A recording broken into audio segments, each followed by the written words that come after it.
আসসালামু আলাইকুম। আজকে নিয়ে আসলাম হচ্ছে আমাদের চিটাগংয়ের হাত জারা পিঠা রেসিপি আর কি। তো এটা আসলে যে নামে ডাকে আর কি, অনেকে হাত জারা পিঠা, কেউ চিটা রুটি, কেউ খোলা জালি পিঠা। তো আমাদের চিটাগংয়ের ভাষায় এটাকে হাত জারা পিঠা বলে আর কি।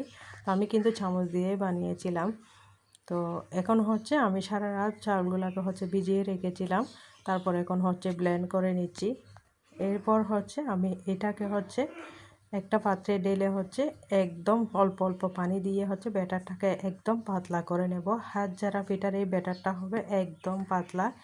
এখানে আসলে কোনো উপকরণ দেওয়ার দরকার নেই, শুধু সামান্য একটু লবণ দিলেই হয়ে যাবে। এত সহজ রেসিপি, আসলে এটা যে কেউ বানাতে পারে। তো প্রায় সময় বানা হয় আর কি, কিন্তু আসলে ভিডিও করা হয় না। হঠাৎ আমি চিন্তা করলাম একটা রেসিপি দিয়েই ফেলি।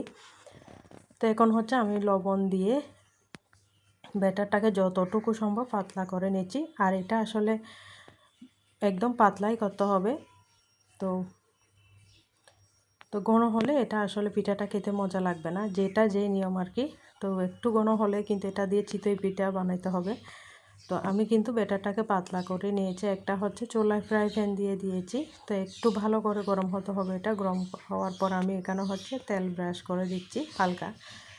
ব্রাশ করে দেওয়ার পর হচ্ছে আমি এখানে 2 চামচ করে হচ্ছে ব্যাটার ঢেলে দিয়ে হচ্ছে একটা ফ্রাই প্যানটাকে ঘুরিয়ে একটু গোল করে নিয়েছি। আর এই পিঠাটা হবে একদম চিত্র চিত্র। তো যেটা আসলে খোলা জালি পিঠারই মতো একদম। দেখতেই পাচ্ছেন একদম ইজি রেসিপি। এর সাথে মনে হয় সহজ রেসিপি আর নেই। তো আর এগুলা করতে আছে ঝামেলাও কম। তো সকালে উঠেই বানিয়েছিলাম আমি তাড়াহুড়া করে, বাচ্চারা যেহেতু স্কুলে যাবে।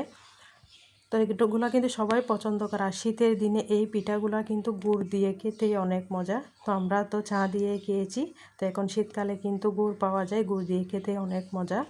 আবার অনেকে হচ্ছে দুধ আর রসের মধ্যে ভিজিয়েও খেতে পছন্দ করে। তো যার যেরকম ইচ্ছে, আমরা চিটাগাংয়ের মানুষ অনেক রকমভাবে কিন্তু পিঠা তৈরি করে, অনেক রকমভাবে খাই। তো আমি আবারও একটা পিঠা দেখিয়ে দিয়েছি। আমি কিন্তু সময় বাঁচাতে এই কাজটা করেছি। তো আমি এটা আসলে আমার মায়ের কাছ থেকে দেখেছিলাম। আমার মাও কিন্তু এভাবে অনেকবার বানিয়েছিল একটু তাড়াতাড়ি করার জন্য। তো এখন আমিও বানিয়ে নিয়েছি। তো রেসিপিটা আপনাদের সাথে শেয়ার করে ফেললাম।